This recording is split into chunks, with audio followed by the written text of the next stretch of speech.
capek banget sumpah dari sana. Halo Valdi, gimana penelitianmu yang tentang tumbuhan itu? Subur nggak? Kalau penelitianku sih sebenarnya sebenarnya gagal ya, tanamannya mati, menguning dan layu gitu. Iya. Bisa. Nggak tahu ya, mungkin kayak kekurangan nutrisi kali ya. Iya, kali ya bisa jadi ya. Iya sih.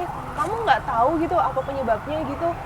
Kalau aku pikir sih pupuknya kurang ya, tapi nggak tahu juga karena bener-bener ya clueless aku nggak tahu. Iya. Bisa jadi sih. Ini loh guys, lihat. Baru sehari aja sampahnya udah banyak banget gini. Kira-kira bisa dimanfaatin nggak ya?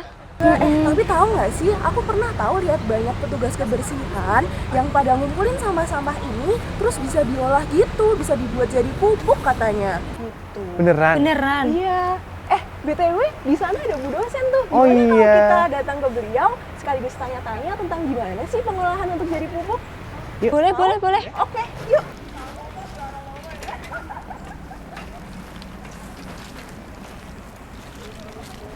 Keren Pak. Semoga sehat-sehat selalu ya Pak ya. Ya, amin Bu. Saya lanjut kerja lagi ya Bu ya. Oke Pak. Wah, selamat pagi Bu. Nah, di pagi ini kami mau tanya nih Bu.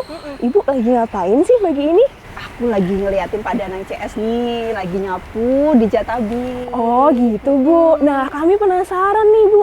Biasanya kalau sampah-sampah yang banyak kayak gini berupa daun kering, itu bisa diolah jadi apa sih Bu? Oke, sampah-sampah ini kebetulan fakultas kita itu udah memanfaatkan sampah-sampah dari Jatabi ini dipakai untuk kompos. Oh. Ya, jadi itu udah kerjanya Pak Danang dan teman-teman. Wah, Jadi menarik sekali. Segini banyaknya itu nanti akhirnya jadi kompos. Oh iya Bu, berarti luas banget ya Fakultas Biologi ini. Terus kira-kira untuk luas hutan biologi sendiri berapa ya Bu? Oh, hutan biologi ini sekitar 1,5 hektar deh. Oh, Iya. luas sekali. Iya, cuman bagian dalam memang sengaja tidak disapu untuk menjadi hutan biologi. Nah, di bagian Jatabi inilah yang kita sapu dan kita ambil serasahnya dimanfaatkan untuk jadi kompos. Nah, kalau sampah yang dihasilkan sendiri kira-kira berapa ya Bu? Satu hari itu sekitar 1 sampai 3 bak. Wah, banyak juga Banyak ya. kan? Nah, itu dikumpulkan, kemudian akhirnya nanti diproses menjadi kompos dan bisa didistribusikan, dijual lagi. Gitu. Oh iya Bu, ngomong-ngomong, boleh nggak sih kita ngelihat proses pembuatan pupuknya? Boleh banget. Ayo kalau mau. Yuk, boleh Bu.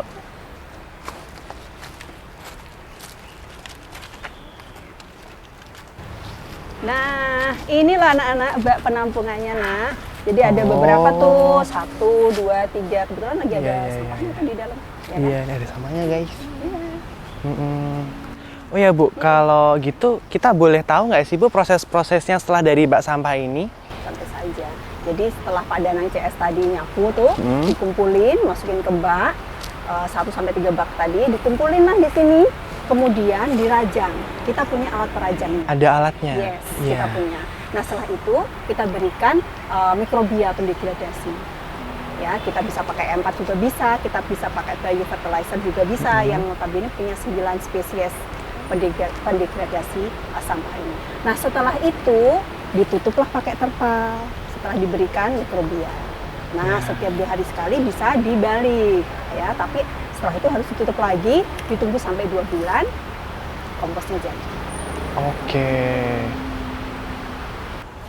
Nah, ini adalah tempat untuk proses selanjutnya anak-anak. Jadi, Oh. iya, nah ini kebetulan nih ada NVB fertilizer. Iya. Ini kita pakai biasanya untuk disemprotkan di serasa yang kita sudah rajang tadi. Oh. Terus pengaplikasiannya gimana sih Bu? Oh iya, jadi serasa yang sudah kita rajang tadi, Iya. kita masukkan ke bak penampung, kemudian kita semprot dengan ini. Dosisnya itu 1 liter biofertilizer ini untuk 1 ton serasanya. Ya. Oke. Sebelumnya diajarin dulu dimasukkan ke sprayer ini. Sprayer. Dari 1 liter NB fertilizer ini ditambahkan air menjadi 14 liter baru dipakai untuk 1 ton. Oke. Ini kandungannya ada 9 spesies 9 mikrobia. enzim tadi, mikrobia. Bacter, Streptomyces, Bacillus, Trichoderma, dan mikrobia penghasil IA. Oke.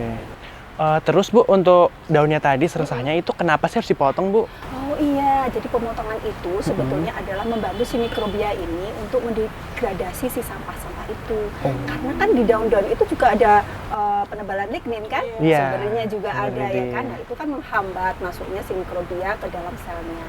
Jadi dipotong itu juga membuat selnya jadi pecah atau terpotong sehingga dia mudah terinfeksi oleh si mikrobia ini. Mikrobia, oke.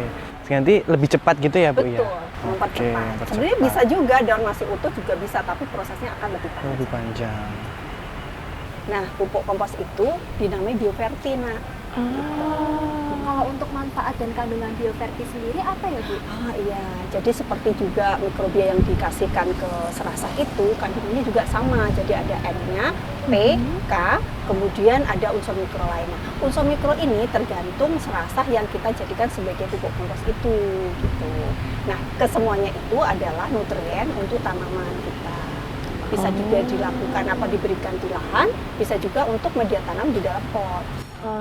Gitu Bu. Nah, kalau untuk pengaplikasiannya saat di lapangan itu gimana sih Bu? Oh iya benar. Jadi kalau di lapangan dia tuh punya dosis ya kan? Jadi kalau untuk di lahan, untuk pertama kali lahan yang masih sakit dalam tanda kutip sakit karena dia sudah keseringan menggunakan pupuk anorganik, dia butuh sampai 30 ton per hektar. Setelah itu berturut-turut dia akan turun dosisnya 20, 15, 10 sampai akhirnya dia sehat kembali. Kemudian baru dia diberikan dosis atau komposisi yang normal. Itu untuk lahan. Kalau untuk tabung lampot biasanya digunakan komposisi 3:1. Oh iya. Nah, kebetulan banget di sana itu lagi ada kompos yang udah jadi dan sekarang lagi proses pengering angin. Jadi setelah kering begitu baru di packaging kemudian didistribusikan. Gitu. Nah Bu, kalau misalkan kamu pengen cari pupuknya, itu kamu bisa cari di mana sih Bu? Gampang banget. Biomat ada. Wah. Ya, jadi dikemas per 5 kilo, harganya 15.000. Kemudian juga dijual ke nursery langganan. Wah, berarti kalau gitu kami kalau mau cari gampang banget ya Bu? Gampang banget.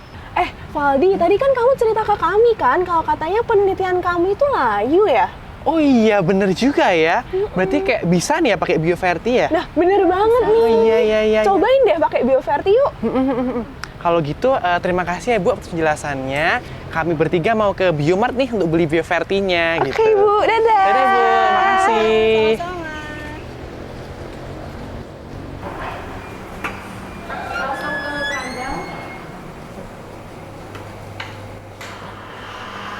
Ini ya pupuknya ya? Wah iya bener. Wah, ini namanya bioverti. Nah iya bener nih, ini yang tadi diceritain sama Bu dosen, pupuk bioverti. Yuk langsung kita bayar aja. Yuk. Ini ya Mas. Iya.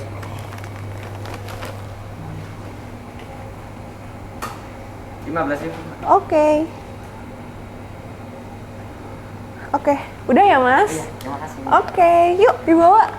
Oke, makasih Mas. Makasih Mas.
Halo guys.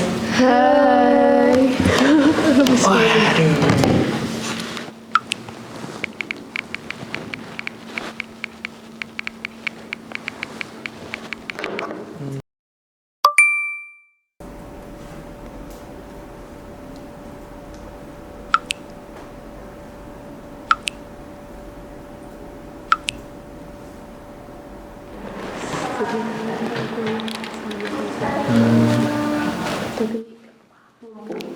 Halo Fadi, Jess, Vira. Halo Pak. Sampai mana diskusinya? Ini Pak, kita baru mengolah data dan kemudian terus stuck pada bagian dampak-dampak pengaruhnya begitu sih Pak. Oh, Dari pupuk iya. yang kemarin kita tanam Iya. sama-sama itu Pak. Gitu, dan tadi waktu saya jelaskan di chat, mungkin mau konfirmasi lagi aja nih Pak. Jadi kayak dari pupuk Bioverti ini sebenarnya apa manfaatnya terhadap tanamannya itu sebenarnya apa sih Pak? Iya, jadi ini suatu hasil yang bersifat alami ya. Jadi pupuk ini benar-benar pupuk alami atau boleh dikata pupuk organik ya. Jadi kalau yang limbah-limbah yang organik itu memang rasio C dan N-nya tinggi. Sehingga kalau diaplikasikan langsung itu akan mengalami fermentasi. Nah, sebelum jadi aplikasikan langsung, difermentasikan dalam bentuk pupuk di lahan yang sudah disediakan untuk khusus pembuatan pupuk, sehingga rasio CN-nya turun ya, tidak besar lagi. Nah, ini mudah digunakan, aplikasikan untuk memperbaiki struktur tanah, sehingga tanaman yang sudah diberi pupuk organik itu dia akan mampu menumbuhkan akar barunya lebih mudah ya. Jadi kesuburan tanahnya meningkat, unsur mikronya bertambah, plus daya serap ya, daya serap dari akar itu semakin maksimal karena kondisi dari tanah itu sudah disuburkan dan kelembapan sama kontur dari tanah itu mudah ditembus oleh akar-akar yang baru muncul, sehingga pertumbuhan tanaman menjadi baik begitu. Baik Pak, terima kasih atas penjelasannya. Tapi kemudian saya ingin bertanya lebih lanjut nih Pak, terkait dengan mungkin dampak terhadap lingkungan dari pupuk Bioverti ini gitu Pak, secara globalnya seperti apa, seperti itu? Ya, jadi karena pupuk ini bagaimana pengaruhnya terhadap lingkungan secara luas ya. Jadi pupuk ini merupakan hasil dari limbah baik itu dari organik hutan, bisa juga dari hewan sih ya. Dan ini mempunyai kemampuan untuk bisa dibudidayakan menjadi produk baru yang ramah lingkungan. Ya, ramah lingkungan itu kita istilahkan kearifan ekologi tadi. Nah, disinilah letak bagaimana lingkungan itu bisa dikembalikan ya, kepada lingkungan yang lebih baik lagi ya. Dulunya kalau kita tahu lingkungan itu banyak sekali bahan-bahan pencemar. Nah dengan adanya produk-produk dari limbah itu kemudian dibuat ulang sehingga dijadikanlah hasil yang bermanfaat. Nah, salah satunya pupuk ini menjadikan lingkungan itu menjadi lebih baik lagi karena diputar di recycle dari limbah menjadi produk ramah lingkungan, dan ramah lingkungan inilah yang kita tuju sebagai bentuk atmosfer atau lingkungan yang bersifat sangat mendukung untuk kehidupan. Tidak hanya kita ya, kehidupan itu bisa kehidupan mikroorganisme di dalam tanah. Nah, kehidupan mikroorganisme di dalam tanah itu mampu menyuburkan tadi pertumbuhan dan tanaman yang telah Valdi, Jess, dan Vira lakukan di kebun percobaan Karanggayam. Jadi lingkungannya menjadi lebih arif lagi untuk kehidupan kita semua. Begitu ya, sudah jelas ya? Sudah jelas Pak. Terima kasih sekali Bapak mungkin atas penjelasannya. Kemudian mungkin dari teman-teman ada yang mau tanyain nggak ya? Nah, ini nih Pak. Jadi untuk bagian pembahasan kami sudah sampai di titik ini. Nah, kami sangat berterima kasih atas informasi tadi. Nantinya akan kami tambahkan di bagian pembahasan kami ya Pak. Ya baik, ini sangat mendukung untuk hasil-hasil berikutnya dan bisa menjadi tambahan ilmu ya untuk penerapan khususnya pupuk yang ramah lingkungan. Iya, baik, saya kira waktunya cukup ya, Pak tidak ke acara lagi. Kalian harus meninggalkan diskusi ini, kalian lanjutkan diskusi ya tentang kearifan ekologi ya. Terima kasih Pak. Ya, Hati, Pak. selamat siang. Ya.